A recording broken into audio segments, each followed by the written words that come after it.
So, good morning everybody. We are here in St. Gallen and we are happy to share this case with you, and we thank M-CATH Lab that we can present these cases and share some interesting CTO cases. So I just present the team.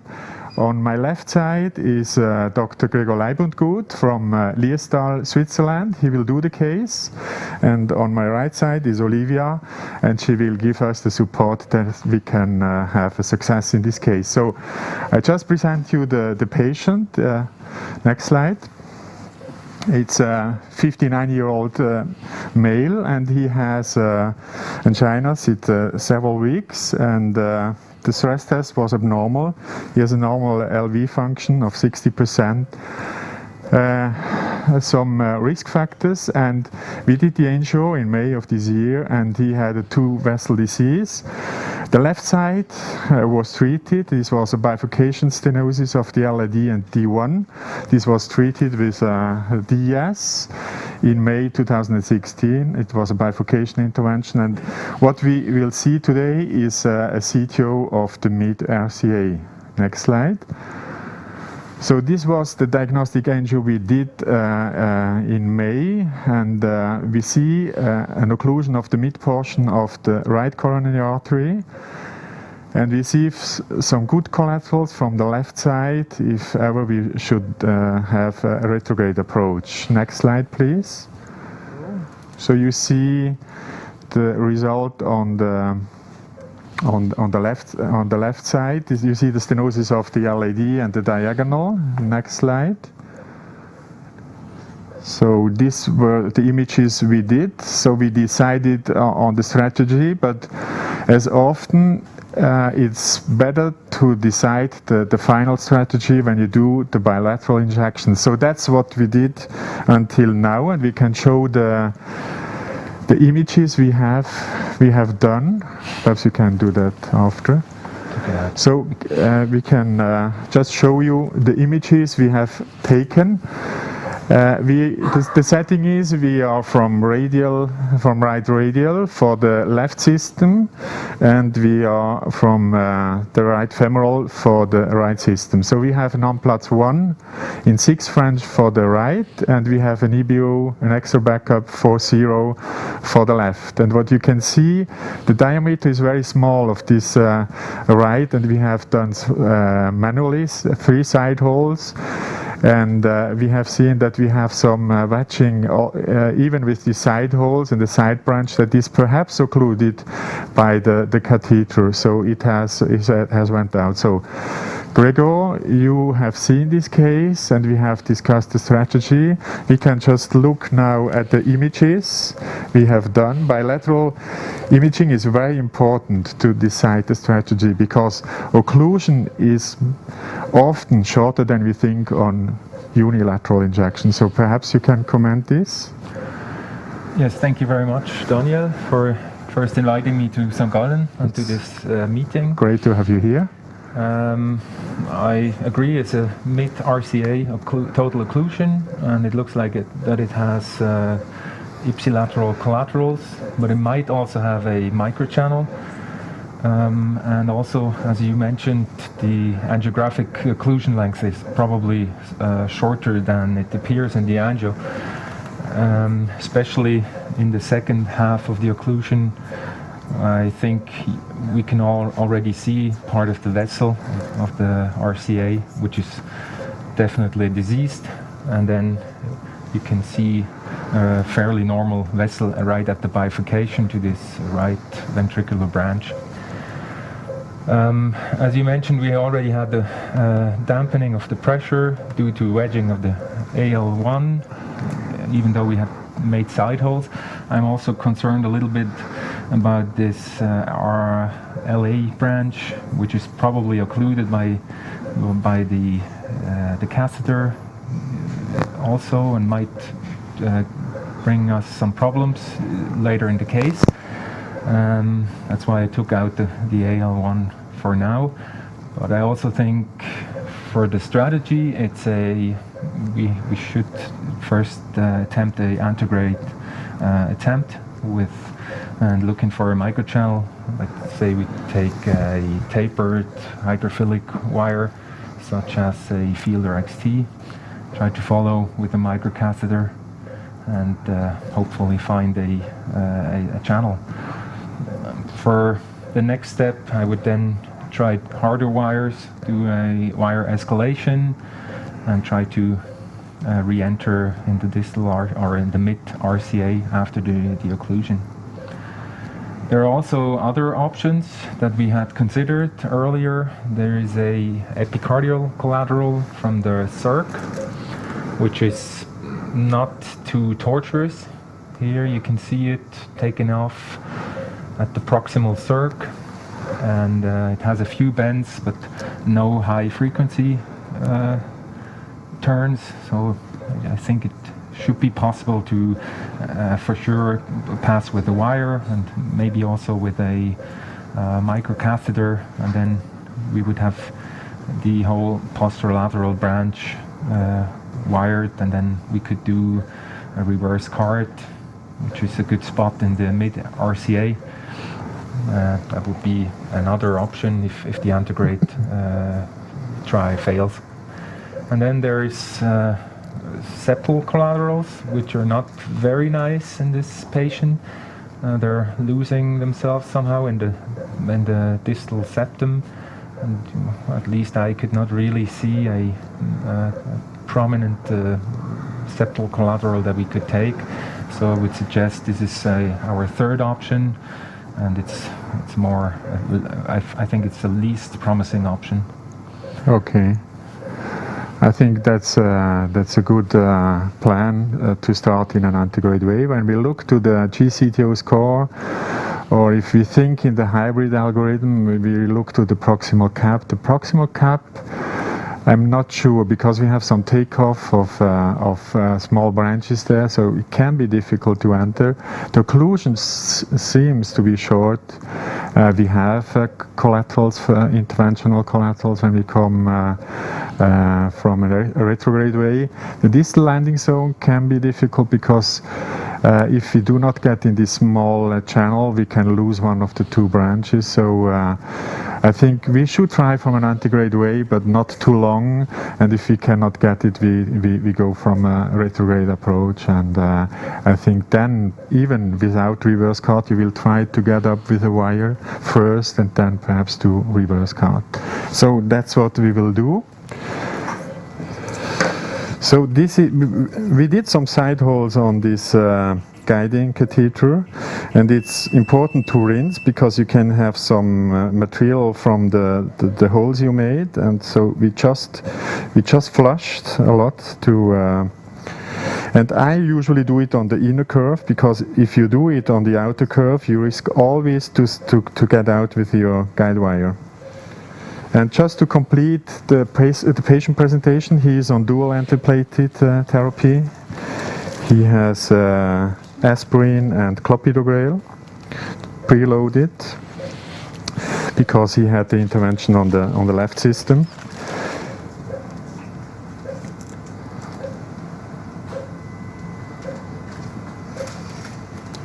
So we are in the right. We have a little problem with the occlusive pressure. So we will begin. We are a little bit outside. We will go in with a cyan blue, and we have a new microCAT. It's called M-CATH from Acrostak.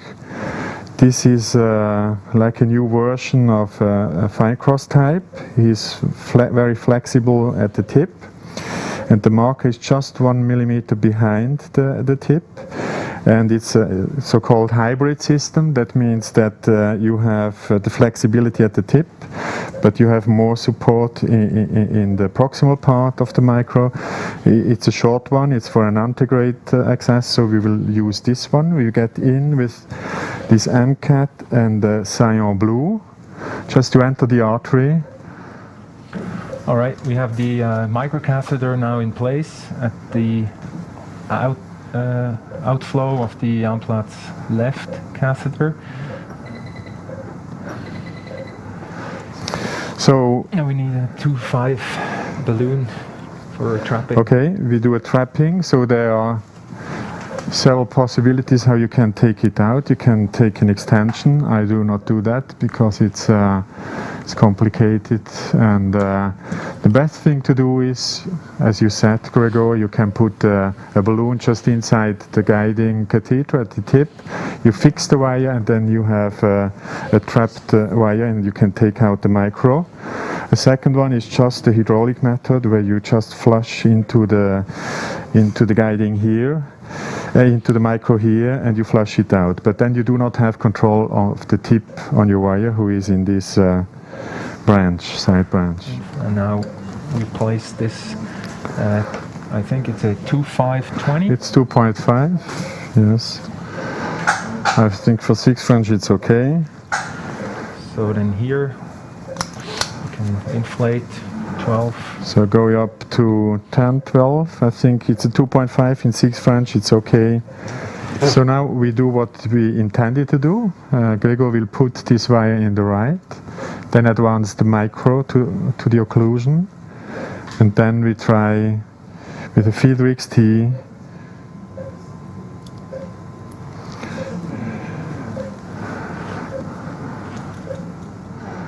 Okay, so now we are at the entry, and the guide wire is stuck there, so we leave just the micro there.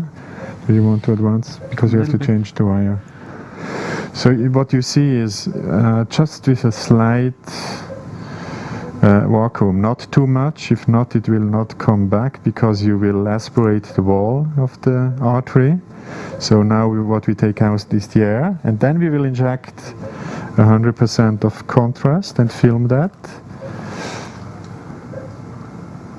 Okay.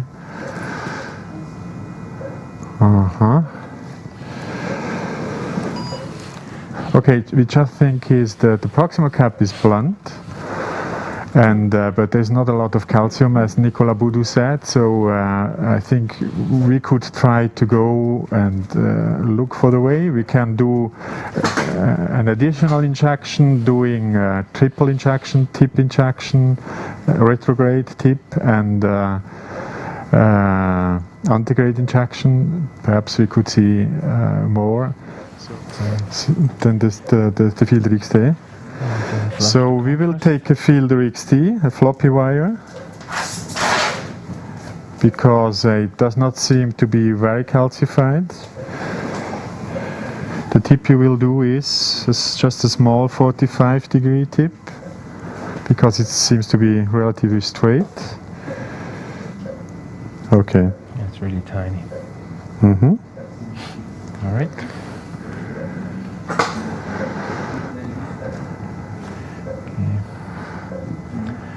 That's the collateral that we had there. I think that's our RV branch. So I think it really goes in there.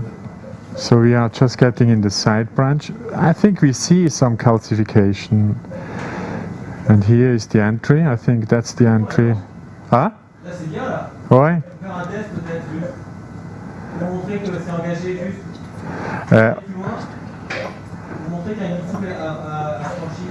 D'accord. Du bleibst dort mit dem Gang nicht mehr raus. So I think we are not bad. So we will continue this way. Very good. So you see the movement is okay of this wire, and you can look to the hands of Gregor just drilling, and I think this is a great job. Stop. Difficult to see here because we have lowered the frame rate to 7.5, and I think that can make it difficult. At least in this projection looks good. In this projection, are you confident? Okay, good. And also so this is not an easy moment because you can easily lose now your position. I personally would advance this wire and would go to the distal LED, but this is very important. You have to stay quiet, calm, because you can easily lose this position. So we put the 2.0 balloon in this marginal branch, And then we advanced the micro, and then we do bilateral injection perhaps. Good.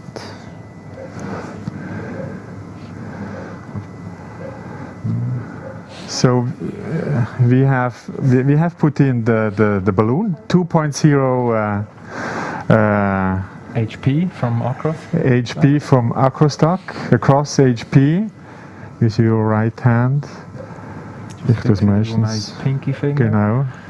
And then you advance, you turn, you can turn this like a fine cross. Sometimes, because if you turn it, you can reduce the longitudinal resistance, take care of the wire. So you see, it gets easily through. I think we are very confident that this is a good position. We are in a side branch now, sure, but you can leave it there because it's just to have, yeah, okay. This is a very good job. You see this wire goes easily through. Can you show the free movement of the tip? This is very important. When you have a free movement, this is a good sign, because we are not in the situation, where we have created a large dissection. Because in a large dissection, the wire tip can move freely. So, but I think this is very good. So we have more support. And you see that the guiding is coming out. Come, stop. And we have until now 0.35 gray, so we are good. So now what is your plan now? My plan is getting the microcatheter a little bit further down. I think we're at the region of the distal cap. Okay. And I'd like to penetrate the distal cap into the vessel, and then. That's great. Okay, that's great job. Good. Bit of size. All right. This is just the cruiser extra support, floppy at the tip, and extra support just a few centimeters behind the tip.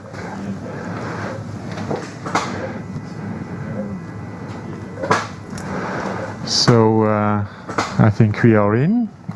So we will put the wire in this retrograde branch.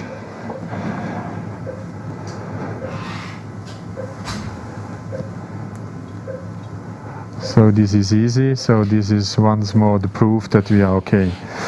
Good. So then we will, you have to open the valve here, and we just flush it out. We just keep the balloon in the side branch, because when we pass with this already used balloon, we use this balloon for trapping, we have more support. So okay, so that's a pre-inflated 2.520 balloon that we used for the trapment of the microcatheter in the beginning. We just try if that balloon, the crossing profile isn't perfect. So, okay. Auge. Okay. That's good enough.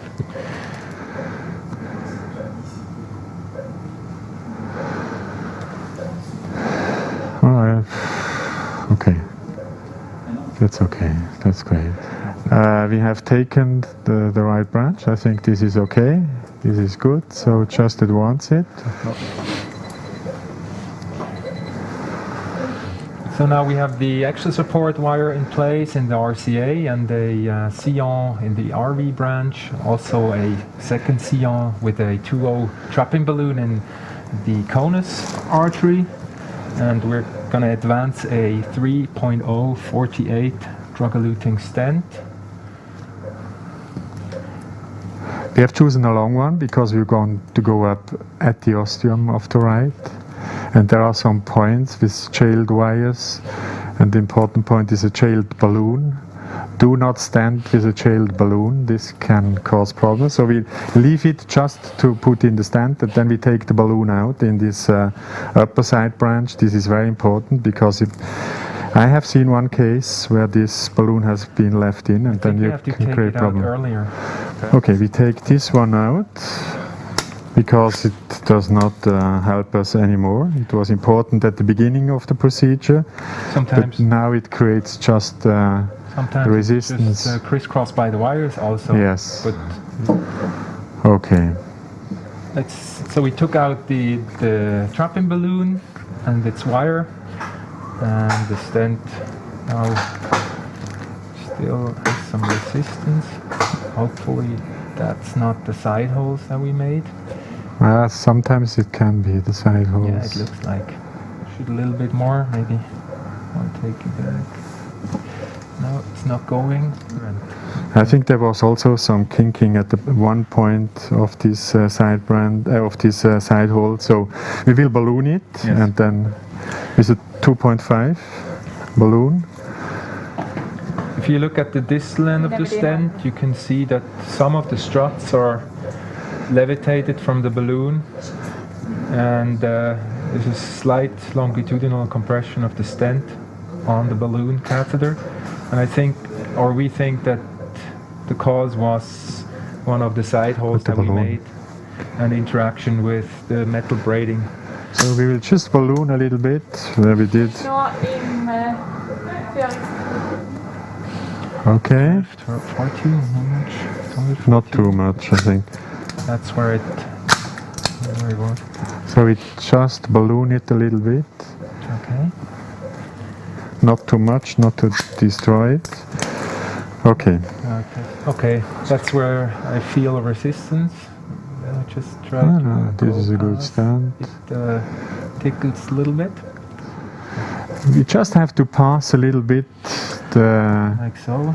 Like that, and now we are inside proximal, so perhaps we stand. So now you have to fix the stent and take out the guiding catheter. Just good job. That seems perfect. I think it's not so bad. And now you see the distal part had some problem where we did not do a good pre-dilatation because we didn't want to destroy. I just did 12. Okay. Stop. I just want to inflate the balloon when it is just at the ostium, and then Gregor will just advance you have to be in line. You have to be in line, okay? And then, when you are and we can control it on the right side, if you are coaxial. So what you can see at the distal part, the stent is not fully deployed, but we have some kind of dissection at the distal part. So question now is, do we have to stent this part? So I think what we do now is we do a post-dilatation of the distal part of the stent because it's not fully deployed, and then we see what happens, and I think the rest is okay. So for the underexpanded distal end of the stent, we're going to take a 3.0 HP Acrostak balloon. Shouldn't be outside of the stent distally. That's like that. It's okay now. Okay. So this is an across non-compliant balloon. Okay, so we do a post-dilatation. We take the guide out, and what we should take out also is the side branch stent, because if we do not do that, we cannot get back into the stent. Yes. Guide wire, and then we redo the movement, because if not, we cannot you should not come back with the guide wire in. So now we make the same movement again.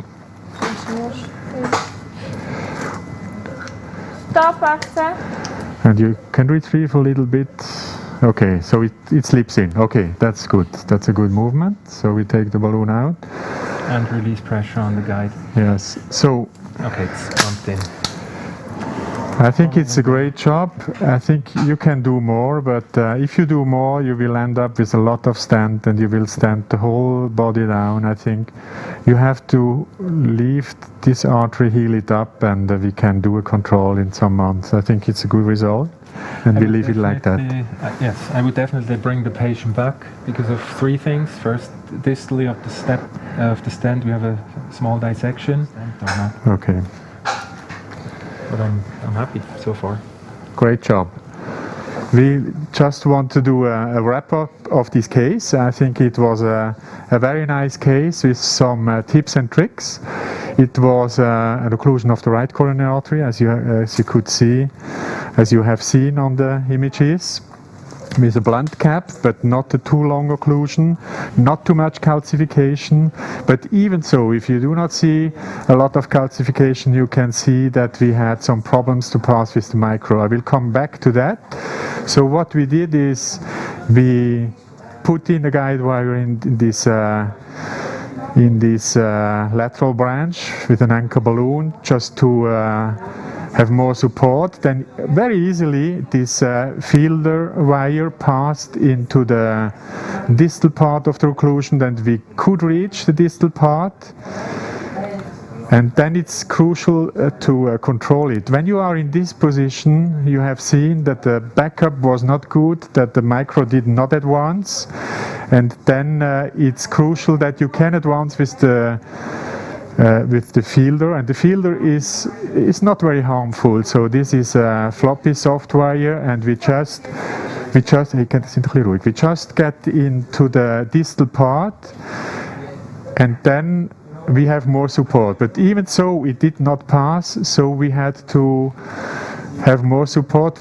We put in a balloon in the side branch. We inflated this balloon, and then it was very easily to pass. And you can see we got in every side branch, we got in the distal part. And then you see the M-CATH, and the M-CATH passed finally.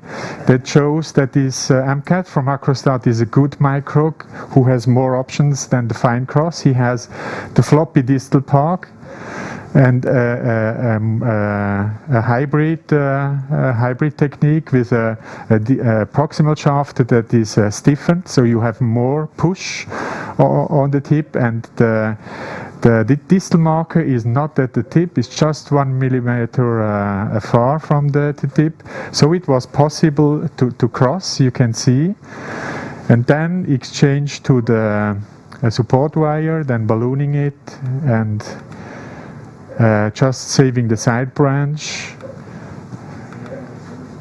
and then we ballooned it. The stent in, you can see the distal stent, there was a hard lesion there, so we had to dilate more. You see here the stent seems to be big, but this was a big artery, at least 3.5 at the proximal part, leaving some step down at the distal part of the stent, perhaps a small dissection, but I think this is not flow limiting, and this vessel will grow over time as the flow is now good in this vessel. We used an Acrostak high pressure balloon, which is semi-compliant until 14 and then compliant when you go up. So this is a good balloon for post dilatation of the stent. We did that post dilatation, and I think we had a very good result. And it's crucial to leave this distal part. Sometimes you want to do more, and then you put in more stents, and it gets complex, and the restenosis rate will be big. We missed perhaps a little bit the osteum, but I think there is no important residual stenosis. So we take the patient back in about 6 months. We will have a look at it, and then we will see how this vessel got bigger. And if ever there is a stenosis, residual stenosis at the distal part, we can still put the stent in at that moment, and we can control the osteum if you have to put in a stent also there. So I think this was a good case, a very nice case that Gregor did like a big master in CTO PCI. Thank you. And thank all the team and M-CATH lab for the possibility to share this case with you. Thank you.